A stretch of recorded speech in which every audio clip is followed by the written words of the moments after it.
जी, तो बिल्कुल दर्शकों, अगर शादी के कई वर्ष बीत गए हैं लेकिन अभी तक संतान सुख की प्राप्ति नहीं हुई है, आप अभी तक माँ नहीं बन पाई हैं या फिर आप अभी तक पिता नहीं बन पाए हैं, तो लगातार टीवी स्क्रीन पर जो नंबर फ्लैश हो रहे हैं, आप इन नंबर्स पर कॉल कर सकते हैं, डॉक्टर साहब से बात कर सकते हैं। कोई भी समस्या है, अगर आप पहले अपना इलाज करवा कर थोड़ा सा टाइम रुक कर IVF के बारे में सोच रहे हैं, तो आप पहले अपना इलाज करवाइए। आप देखिए कि क्या समस्या है, आप इनसे मिलिए, अपनी रिपोर्ट्स दिखाइए, जानिए कि प्रॉब्लम कहाँ है, समस्याएं कहाँ हैं।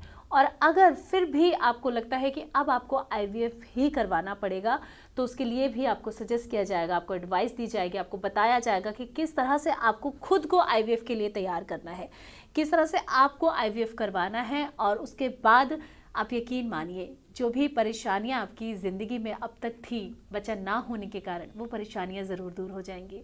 क्योंकि हम बहुत कोशिश करते हैं, बहुत प्रयास करते हैं, लेकिन जब निराशा हमारे हाथ में लगती है तो हम हार जाते हैं, हम टूट जाते हैं। हमें हारना नहीं है, हमें टूटना नहीं है, हमें कोशिश करनी है। और कोशिश करेंगे तो आप यकीन मानिए, कोई भी ऐसी समस्या नहीं है जिसका समाधान नहीं हो सकता, लेकिन कोशिश आपको समय रहते करनी है। जैसे कि डॉक्टर साहब ने कहा कि अगर आप एक एज के बाद 40 या 42 की एज के बाद सोचेंगे कि अब मुझे IVF करवाना चाहिए, तो वो रिजल्ट 100% आना पॉसिबल नहीं है। लेकिन अगर आप समय रहते ही उस चीज़ के बारे में सोचेंगे तो आपको रिजल्ट मिलेगा, और पॉजिटिव रिजल्ट मिलेगा।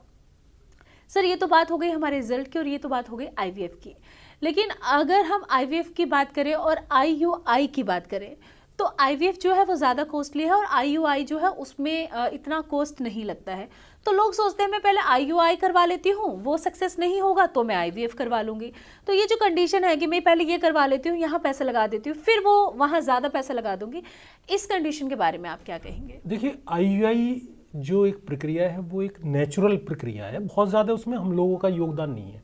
मतलब हम लोगों ने किया क्या कि पहले मॉनिटरिंग करी, एग की मॉनिटरिंग करने के बाद में हम लोगों ने कुछ इंजेक्शन लगाए, इंजेक्शन लगाने के बाद में फिर रैप्चर का इंजेक्शन लगाया, और फिर हमने बाहर से मतलब स्पर्म वो लिया और डाल दिया। ये प्रक्रिया तो जब यदि शादी के साथ में मतलब दोनों हस्बैंड वाइफ साथ रह रहे हैं तो ये प्रक्रिया हो रही है। यदि हो रही है तो उस पर आप बहुत ज़्यादा टाइम, 1 से 2 बार आप करा सकते हैं IUI, 3 बार करा सकते हैं, बेशक पैसा कम लगता है, पर इस पैसे में कुछ पैसा डाल के यदि आप IVF कराते हैं तो ज़्यादा बेहतर है, और रिजल्ट भी ज़्यादा बेहतर है। तो आप IUI की तरफ ज़्यादा दिन वेट ना करें। मतलब किसी भी ट्रीटमेंट को आप लेके ना बैठें कि भाई, मेरे पास तो कई पेशेंट आते हैं जिनके 4-4 बार IVF फेल हो गए, जिसको ये कह दिया गया है आपको हो ही नहीं पाएगा। तो कोई बहुत परेशान होने की ज़रूरत नहीं है, बिल्कुल भी परेशान ना हो। IUI का मतलब तो ये है कि उसका सब कुछ ठीक है। IUI डॉक्टर करता ही तब है, मतलब आपको यदि किसी ने सजेस्ट किया है कि आपकी IUI होनी है, तो आप ये समझ लीजिए आपको अनएक्सप्लेन इनफर्टिलिटी है, कि जिसको हम बता नहीं पा रहे कि इनफर्टिलिटी है क्यों। तो कई बार होता क्या है कि एग जो है उसकी कवरिंग को तोड़ के स्पर्म अंदर नहीं जा पाता है, तो उन केसों में हम लोग हस्बैंड और वाइफ दोनों को मेडिसिन खिलाते हैं, तो उसका जो कवर है वो थोड़ा सा मुलायम हो जाता है और स्पर्म आगे चला जाता है। तो IUI यदि किसी ने बोला है तो आप बिल्कुल समझ जाइए कि आपको कोई परेशानी नहीं है और आपको संतान प्राप्ति में बहुत ज़्यादा दिक्कत नहीं है। तो IUI वाले तो सीधी दवाई मंगाएं और 2 महीने खाएं, आपका काम हो गया। हाँ, कुछ केसों में IVF की ज़रूरत बिल्कुल पड़ती है, क्योंकि यदि हम जैसे मेडिसिन की हम बात करते हैं 1 से 2 महीने, यदि 1 से 2 महीने खिला रहे हैं तो उसका रिजल्ट भी आगे 1 से 2 महीने रहना। यदि उस बीच में नहीं हुआ तो रिजल्ट, क्योंकि आगे हम मेडिसिन कंटिन्यू नहीं करना चाहते, तो इसी बीच में जब हम एग निकालते हैं तो एग की क्वालिटी बहुत अच्छी निकलती है। मतलब हम लोगों ने पूछा है अपने जो निकालने वाले होते हैं एग, जो हमारे डॉक्टर्स होते हैं, कि भाई हमने एग निकाले तो कैसे एग हैं, तो बताते हैं कि बहुत अच्छी क्वालिटी के एग हैं। यदि आपकी एग की क्वालिटी बहुत अच्छी है तो आपको संतान हो गई, परेशान होने की बिल्कुल। यदि आपकी एग की क्वालिटी सही है तो आपकी लाइनिंग अपने आप ऑटोमेटिक ठीक बनेगी। यदि लाइनिंग ठीक बनेगी तो वो पकड़ ठीक आएगी, उसको जैसी पकड़ ठीक आएगी तो इम्ब्रियो बना के हमने जो रखा हुआ है वो आपका चिपक जाएगा, जैसे चिपक गया हो गया काम, आपको मतलब बच्चा हो गया।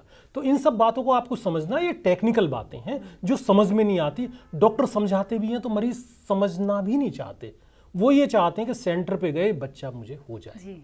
अच्छा, टेक्निकल चीज़ों को समझिए, और समझ के जब आदमी आगे बढ़ता है तो संतान प्राप्ति में आज की डेट में तो कोई, मुझे नहीं लगता कोई ऐसी बहुत बड़ी बाधा है। बैठ के डिस्कशन कीजिए, डॉक्टर से पूछिए कि सर ये बताइए कि होगा क्या, अपनी मत चलाइए। आप मत कहिए कि आप IUI कीजिए, कि आप IVF कीजिए, आपको नहीं कहना है। डॉक्टर से पूछिए, और एक डॉक्टर से मत पूछिए, 3 डॉक्टरों से पूछिए। कोई ज्यादा 500 रुपये फीस लेता है, 1000 रुपये फीस लेता है, और कुछ सेंटर तो फीस ही नहीं लेते। हमारा सेंटर है, फीस ही नहीं लेते हम लोग। आप आए